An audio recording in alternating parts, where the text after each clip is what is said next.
Hi and welcome to today's video. It's been a couple of weeks since we had our meeting, and that was because we had to do some little work behind the scene to make sure we give you the best and the quality experience while watching our video. As you can see, there is an upgrade in the video quality compared to our previous video. So without wasting much time on that, let's get into the business of today. So there's a lot to discuss today. As you know, every Monday is very important for every financial market. And today we are going to be talking about few important things you need to look into for this week to, make your trading decisions this week. Things you should look at and know about the economy and as well Bitcoin in this particular week. But let's first just have a sneak peek into the BTC chart so far, right? So I'm expecting this to load up right here.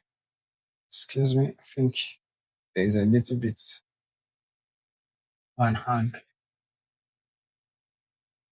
So sorry for the little technical glitch. So let's have a little sneak peek into the chart of Bitcoin for this week. Oh, where's my magic wand? I got my magic wand. So now let's look at this. And as you can see, there hasn't been much change in the data since the last time we actually analyzed this data. As you can see, it's still trading within the range. And however, there are a lot of speculations, or let me say predictions or sentiments concerning the current market that is playing out. But that is not for me to talk about, right? I'm not here to listen to my opinion. Let's hear what experts have to say concerning what is going on. So first thing is we have to first consider the fact that Bitcoin is losing its streak on the 200-week simple moving average. And that has been a matter of concern for many analysts. And let's see what plenty of people have to say here. So it has it here that BTC price loses 200-week trend line as 2022 repeats itself. That is the 2022 market trend repeats itself. So here are 5 things to know in Bitcoin this week. So what are the main 5 things you need to know? Let's look at them one after the other. So first key point is to understand that Bitcoin is starting the new week at around 63,000, but bear market history continues to repeat with weekly close below a key long-term trend, and that is the 200-week simple moving average. And I think we've already established that we're already in a bull and in a bear market, right? So now let's look at it. Bitcoin has been trading in a range between 57,700 and 67,300, but last week's close came with a drop below the main point that has actually been holding it. So let me just zoom in on this. Now we also have it here that markets are pricing in. This is another point. That markets are pricing in minus 70% odds of a hold by the Federal Reserve in September, as July meeting minutes are due this week. So this is concerning the rate hike, if there's going to be a rate hike increase, or if there's going to be a rate increase or a rate cut by September. So, and also we have another news that Japan's second quarter GDP figures fall short of expectation at a 1.1% as analysts warns of global tightening that could impact Bitcoin and risk assets. So, but let's look at it very closely. So yeah, now Bitcoin has enjoyed a modest rebound after Sunday's weekly close, seeing local highs of 63,655, which is around this point. But that is not just all. The fact that we're having somebody say that, that is the fact that now an analyst, that is Benjamin Cohen, however, drew attention to the fact that Bitcoin is continuing to tread waters as the week begins falling to challenge either sides of narrow trading. So this analyst drew attention to the fact that BTC is now back below its 200-week simple moving average, right?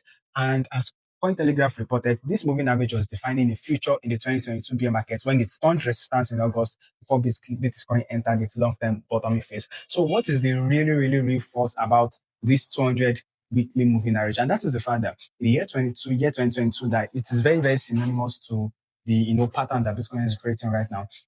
As at that particular time, Bitcoin was holding the 200-week moving average as a very good support point. But later in August, that is in year 2022, that particular simple moving average, particular support line became a resistance for it. And after that, Bitcoin went very low in September. So now that is beginning to raise concern that is the same script that played in 2022 going to replay itself right now. So what is interesting is how in both summer, that is 2022 and 2026, Bitcoin capitulated below the 200-week simple moving average, then bounced, then gave it up in mid-August. He wrote in a post on it. So saying that the year 2022, Bitcoin was actually, trading in that zone. It went below the 200 moving average and later, just gave up the ghost and went very low. So now, look at it. We're having, this is the 200 moving average, you see, and this is what is happening. So it is not trading below this particular moving average, and we are expecting to see a proper downfall. And if you remember what I've said so far for my own previous predictions, I've always said that I'm expecting the market to still come to this zone because we are actually in an accumulation phase. This is just validating all I've said so far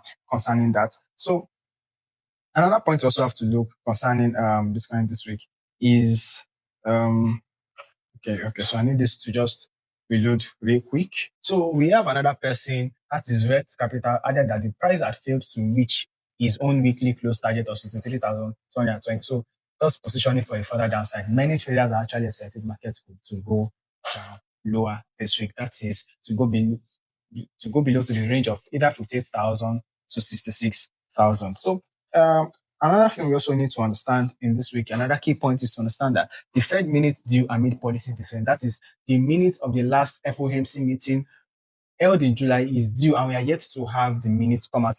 But still with that, pending, there's been a lot of pessimistic opinion or expectation for the market concerning that. So Friday is the release of preliminary purchase and purchasing manager index PMI data for the manufacturing and services sector. The data has recently been in an uptrend, diverging from relatively weak employment figures, which have seen several months of downward revision. So last week, consumer price index CPI and producers price index PPI releases.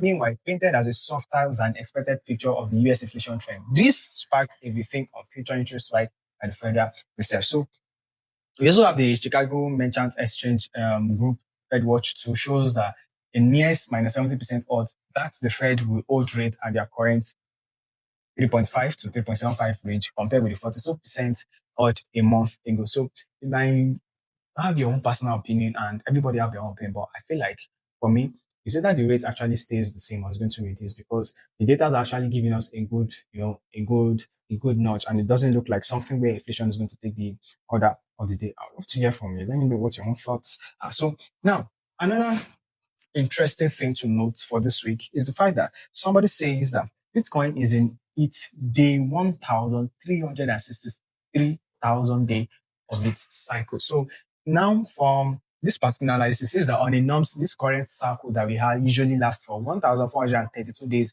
or 1,436 days. So if Bitcoin is currently in its day 1,363, that means we have less than 100 days to go. That means less than 100 days to remain in this bear market. And if you look at 100 days from now, I think that should be September, October, November, right? So, and that still goes with my own personal opinion that September is going to be bearish. October will be the last time or the last opportunity you have, to load up your bags. And November, you start having the leg up in the market. Things will start changing and the legs will start going up. So, to me, it's nothing new. And if you follow this channel, you know it's nothing new. So, I would say if you are still considering buy step by step, do the dollar cost averaging technique. That will save you more money because I believe September will still be more bearish. And the last 90 days, of course, people want to accumulate more to confirm what I was saying earlier that we are in an accumulation phase. So